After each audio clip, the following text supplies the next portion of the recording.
Godzilla in the Bible? And how can that be a thing? It seems so clickbaitish, does it not? Because certainly Godzilla's not in the Bible. Who would really buy that? But I tell you what, read it for yourself. It's in the book of Job, chapter 41. The book of Job in the Old Testament, chapter 41. And look and see for yourself what it says. Because the description that is there contained seems to describe nothing other than, Godzilla, the destroyer of Tokyo. Read it for yourself. My prior video, I read the prior video, Godzilla King of Monsters in the Bible. I went through the whole chapter. I'm not going to do that in this vid. This is going to be kind of a shortened version. But let's look, for example, let's look and see. Let's look at a passage here. This is chapter 41 in the book of Job, in verse 14. Who can strip off his outer garment? Who can penetrate the double coat of mail? Who can open the doors of his face? Round about his teeth is terror. And that, if that's all that it were, if that was all that was here and contained, one could easily dismiss it as not being, not being Godzilla. But then further down it goes on. Keep in mind, man, this is written in the Bible. Further down it says, his sneezes, down in verse 18, his sneezes flash forth light, and his eyes are like the eyelids of the dawn. Out of his mouth go flaming torches, sparks of fire leap forth. Out of his nostrils comes forth smoke, as from a boiling pot or burning rushes. His breath kindles coals, and a flame comes forth from his mouth. What else would that be referring to? Imagine. What could it be? What could it be referring to? For the purposes of this video, man, I will say, dude, it is totally Godzilla. Right? But then the second question is why?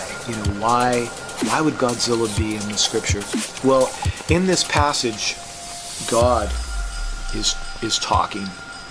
God is making a case, if you will, for himself. God is, if you will, defending how it is that he ought to be understood in the heart of men, in the mind of men. And so God has pointed to these things that are greater than men. And he is saying, if these things are greater than you, but they are made by my hand, how much more should we be mindful of that great and merciful God above? In verse 10, chapter 41, verse 10, no one is so fierce that he dares stir him up. Speaking of Leviathan, no one is so fierce to stir up Leviathan. No one would dare rise up against this thing. Who then is he that can stand before me? This is what God is saying. If no one dare stir up Leviathan, for the thing that is so great, that is so much greater than men's strength or men's ability, if we would not dare stir up Leviathan, then God says, and then who could stand before me? Who has given to me that I should repay him? Whatever is under the whole of heaven is mine. Here in the preeminence belongs to God. Here in the dominion and the power belongs to God. Dominion and strength belong to God. He makes peace in his high places, the scripture reads. Further back in chapter 36, in verse 22, it says, "Behold, God is exalted in his power. Who teaches like him? Who has prescribed for him his way? Or who can say, thou hast done wrong?" Who can say to God, thou hast done wrong? Remember to extol his work, of which men have sung. All men look on it. Man beholds it afar off. Behold, God is great, and we know him not, and the number of his years is unsearchable. It would seem to be suggested in chapter 41 of the book of Job that titans as such are a thing and are the work of God's hands. That titans as such are a thing and are the work of God's hands. And if titans are have such stature above, that they might, as it were, be a fearful and terrible thing, that terror dances before them, how much more so is the author and maker of all things? How much more does the preeminence, does the dominion belong to God?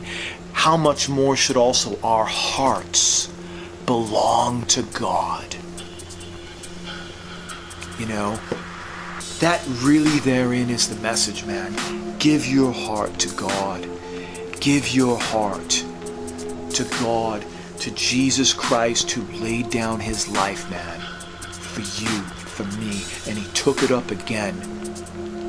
That it's not only in death that he laid down his life, but that he took it up, resurrected from the dead, from the power of the grave, man, to take you up also, to strengthen your heart, to enlarge your heart. Take heart, man.